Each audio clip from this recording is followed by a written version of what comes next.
36 boats, a rapid strike force of piracy's most aggressive and reckless elements, emerging from the shallow coastal fog like phantoms. They believed that speed and surprise were their greatest weapons, that a swift, violent ambush could cripple a larger, more powerful foe before it knew what hit it. Their target was the USS Typhoon, a Cyclone-class coastal patrol ship, a nimble but lethal guardian of the sea lanes. They saw a smaller U.S. Navy vessel, a target they thought they could overwhelm through sheer localized force. They thought their coordinated rush would lead to a quick capture and a political nightmare for America. They were about to learn that the United States Navy does not classify its ships by size, but by purpose. And the purpose of the USS Typhoon was to bring a storm of fire to anyone foolish enough to challenge it. The pirates didn't know what was waiting for them. The USS Typhoon, a Cyclone-class patrol ship, moved with a predatory grace through the misty, dawn-lit waters close to a hostile shore. At 170 feet long, it was smaller than the Navy's destroyers and cruisers, but what it lacked in size, it more than made up for in speed, agility, and a ferocious arsenal packed into its sleek frame. Armed with a stabilized Mk-38 25mm chain gun, 50 caliber heavy machine guns, and a battery of Mk-19 automatic grenade launchers, it was a floating ambush predator designed for exactly this environment. Its mission was interdiction, to patrol the shallow, contested coastal zones where larger ships dared not go, to sniff out smuggling operations, and to serve as a visible, persistent deterrent. To its crew of 36 Navy sailors and SEALs, it was another tense, quiet morning. Every sense attuned to the radar and the horizon, where the mist could hide anything. But this quiet morning is about to explode into chaos. The first warning wasn't electronic, it was visual. A lookout on the starboard wing spotted the faint, dark shapes first. Contact! Multiple contacts! Dead ahead in the fog! The radar, confused by the clutter of the coastline and the weather, had been blindsided. In an instant, the world erupted.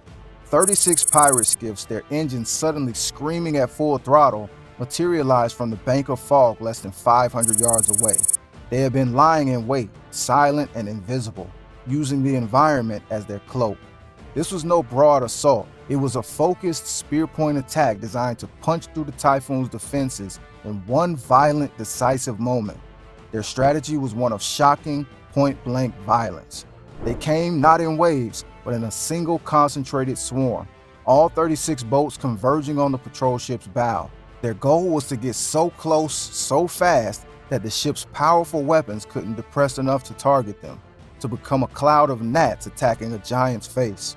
But they didn't think about what happens the instant they closed that last 100 yards. Rocket-propelled grenades streaked across the narrowing gap, slamming into the Typhoon's superstructure. The concussive blasts rocked the ship. Heavy machine gun fire raked the deck, pinging and sparking off the armor plating. The element of surprise was total and devastating. The pirates, screaming and firing wildly, closed to within 50 yards in a matter of seconds, already throwing grapnels. On the bridge, the captain, a seasoned lieutenant commander, didn't flinch. The ship was designed for this. "All stations, repulse boarders, light them up, now!" he yelled, his voice cutting through the chaos. The response was instantaneous and deafening. The Typhoon didn't try to turn. It stood its ground and became a fortress of fire.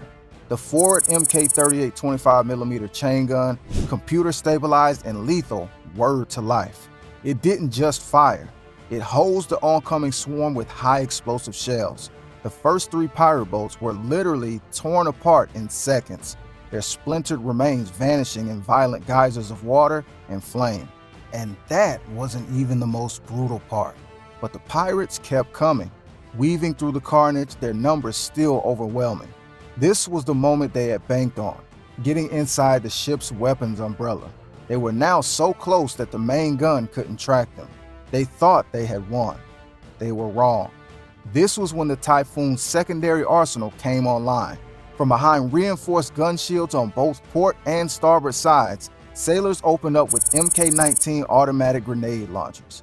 The thump, thump, thump of 40mm high-explosive grenades added a new bass note to the symphony of destruction. The grenades rained down on the tightly packed skiffs, and the resulting explosions were catastrophic. Boats vanished into fireballs, their fuel and ammunition cooking off in secondary detonations that engulfed their neighbors. Simultaneously, Navy SEALs stationed on deck added their own presence,